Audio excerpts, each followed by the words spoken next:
Hello and welcome to this very quick video showing you how to set up your local machine for the profit forecasting session on HSMA5. There are two parts to this video. First, how to get the prerequisite materials onto your local Windows machine. Then second, how to create a new environment with all required libraries installed. So let's get going. First things first, in your preferred web browser, navigate to the GitHub repo. Once the page is loaded, hover over the green code button, click on it, and click on Download Zip. Once the zip folder has downloaded, open it. You now need to extract it onto your local machine. I wouldn't normally recommend doing this, however for simplicity, I'm going to extract this subfolder onto the desktop. So I'm just going to click on the subfolder, extract all, and then going to browse to my desktop, select the folder, extract it, making sure that the Show Extracted Files When Complete checkbox is ticked. Once that's now launched, I'm going to navigate into the folder and then going to copy the entire path by clicking into the navigation pane and clicking or pressing Ctrl+C. And just something I want to show you before we continue is this environment_win.yml file. If I right click, and I'm going to open this in Notepad or a similar text editor. When this loads, it's quite interesting. What it's showing us is the name. So this is the name of the environment it's going to create, and in this case, HSMA5, Forecast 9B Win. The channels, think of the channel like a shop, and in this case, the shop is going to be Conda Forge.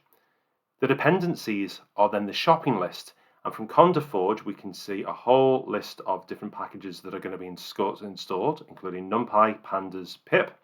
And then from the pip store, we're then going to download Forecast Tools and Scikit-learn. So what does that mean in practice? Well, let's close this down. Next, I'm going to launch Anaconda Prompt. And to do that, I'm going to press the Windows key and then just start typing Anaconda. And then you can see this search result here. This will launch the prompt. Click on that. You'll remember before that I copied the complete path to where that folder was stored. So I'm now going to press CD space, and I can either right click and it will then paste it in, or I could have done Shift and Insert on the keyboard, and that is the same as Control-V or paste. I'm going to press return, and that will take me into that folder. Now, just as a quick sideline, we're going to see what environments are currently installed on this machine. So I'm going to clear this screen with CLS, and then I'm just going to conda env list, hit return. And we can see that there are currently 3 environments on this machine. Next, I'm going to tell Conda to create a new environment based on that YML file. To do this, I'm going to type in conda env create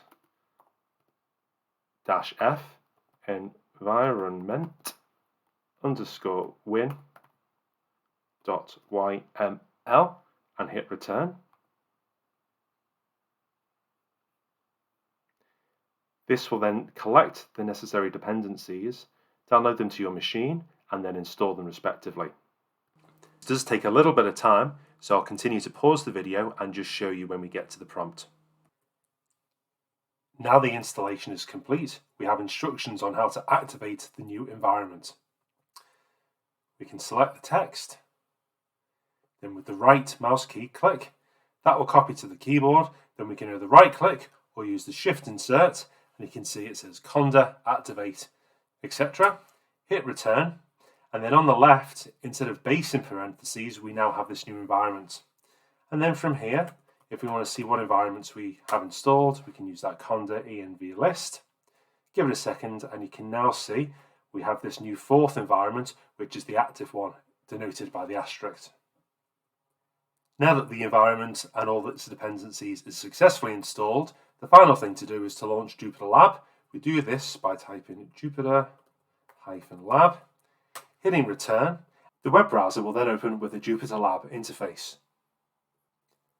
And from here, you can now access the code along files as well as the exercise.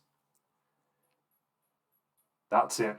Any questions, please get in touch on Slack and let me know.